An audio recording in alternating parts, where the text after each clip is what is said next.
In this tutorial, we will show how to use the Address Details tool, formerly known as the Find Address tool. When this tool is enabled, you can use it to gather information about any building on the map. One use case for using this tool is to find information about potentially damaged properties when examining an alert, for example, a tornado. We can zoom in on the track of the tornado and retrieve the details of any commercial or residential property in or near the path.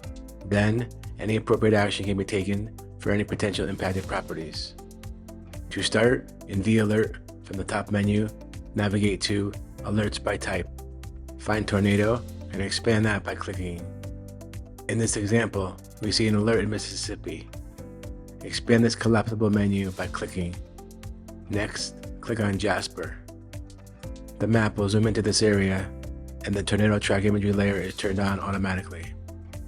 You will notice a handful of X's overlaid on the path of the tornado in yellow. Let's zoom in to take a closer look.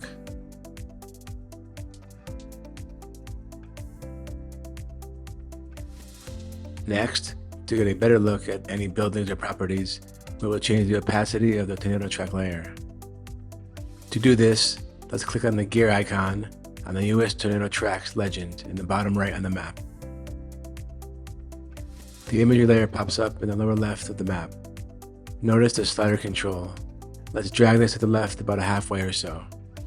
We can get a better look at any structure in the tornado's path.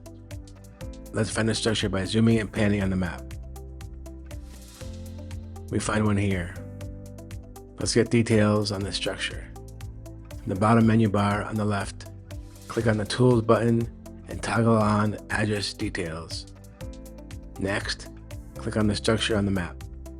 We see a pop-up of the details of the structure after a few seconds. The structure is of type residential, with location details such as the property address, county, geo-coordinates, elevation, flood risk, and time zone. Plus, property details such as zoning type, lot size, owner status, building size, market value, and year built.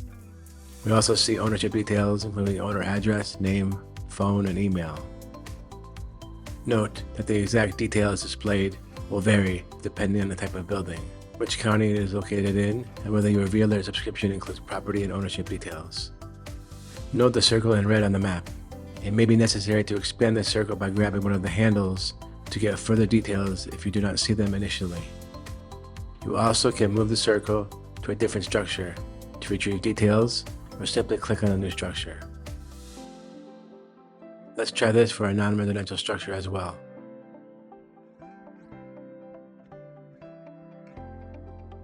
Note that if we click on this retreat center near the tornado track and expand the perimeter like this, we learn the business's name, as well as other details including industry type, contact phone number, website, and hours of operation.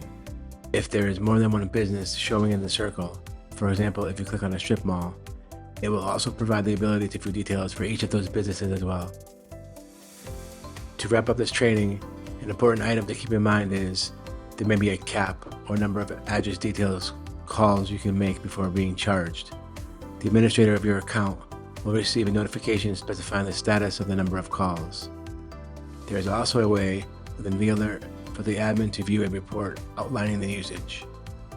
There will be another training video describing this. This concludes the training on using the Address Detail tool in vAlert.